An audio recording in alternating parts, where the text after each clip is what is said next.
Hey guys, and welcome to our channel Shams and Lilac. So today is going to be a special day. I'm going to be drawing and showing step-by-step tutorial on how to draw portraits. So this is an example that I did a year ago, and you can see that it's pretty good. So let's get started. I'm not using a picture for this one, so just freehand. So you start out by the easiest part, which is an oval.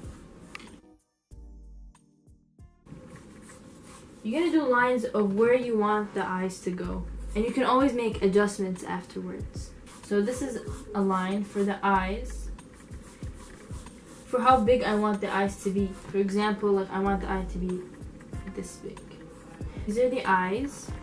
You just draw a small line like this, of where you want it to be.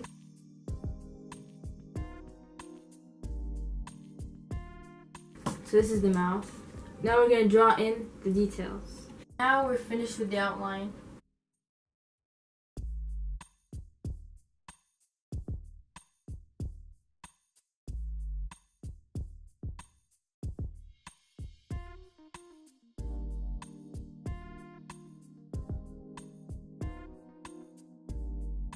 And now for the nose.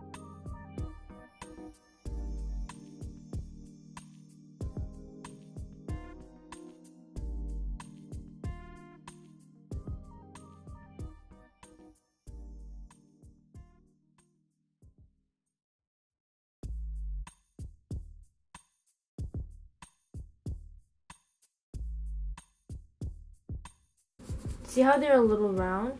That's how you want them to be. And of course the same size. You can always measure it with your finger. I tend to do a lot of measurements.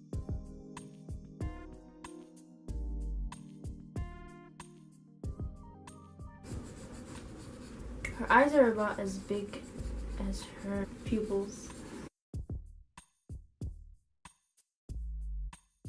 I like to make it look more realistic. I like to put eyelids over her eyes.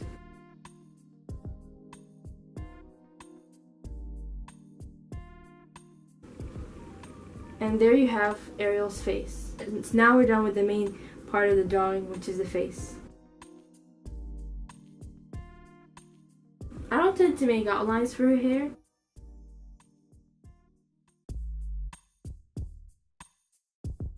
So now you're going to want to remove the outline, because that's what we use to do the face, so we won't need that anymore. So just erase them. So now we're done erasing them. What other people tend to do is go over with a Sharpie and do it, and you could try that way. But I usually keep it in pencil because I always like to shade it.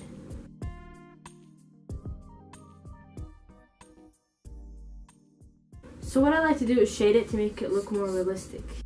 So as you can tell, I brought a piece of Kleenex to shade, and this Kleenex helps me to shade by making everything even and equal with all the colors. So what this does is makes it smear over the paper, like so. So it can look like it's shading. It's shaded. As for when I shade, I like to put it over the eyes.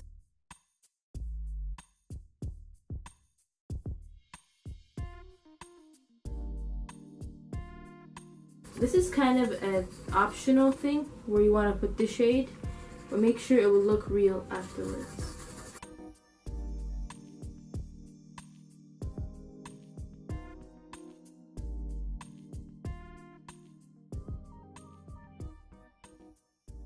Looks like it's shaded. And you even want to do that to the lighter parts. And now for the eyes. Now for the eyes, I shade in the pupils. So I like to add lines.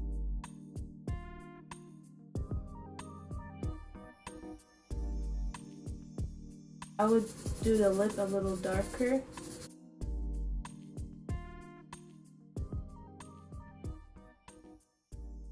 No, this is important. This is a face shadow, so this is her face making the shadow.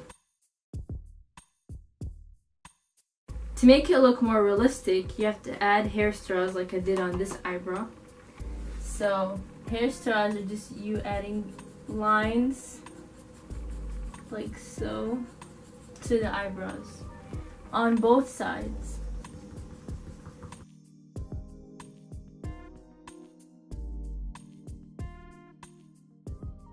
And now for the hair.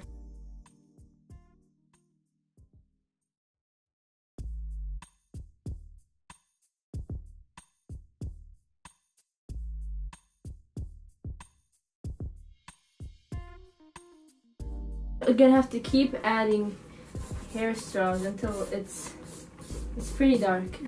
A tip that I like to use or do often is that I put shade on the uneven spots and the spots or unequal spots that are going to the inside until I added more straws to the hair, more hair straws. And now more shading to the part behind her neck.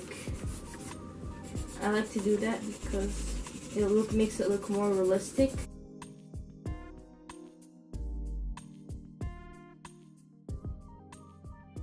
Now, see how you see the shadow of her face? See how that brings an effect? So I tend to put it under her face. But now what I like to do for the hair, on the dark spots that I like to put, for example, this is the dark spot. The part of her hair parting, I like to make it darker here. And then darker here. And you'll see what effect that will bring.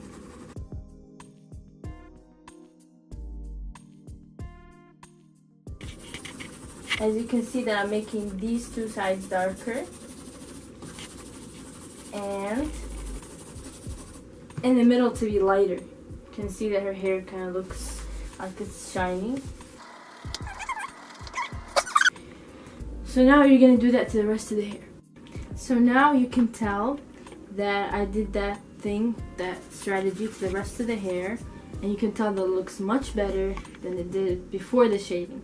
And what I like about shading is that it brings life to the thing that you're drawing, because it looks like it's real. And use the eraser to make the light spots on her face that are needed.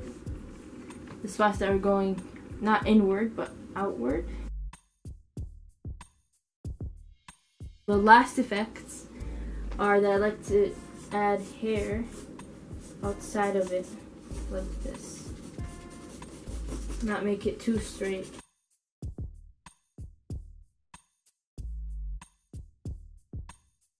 Any last touches?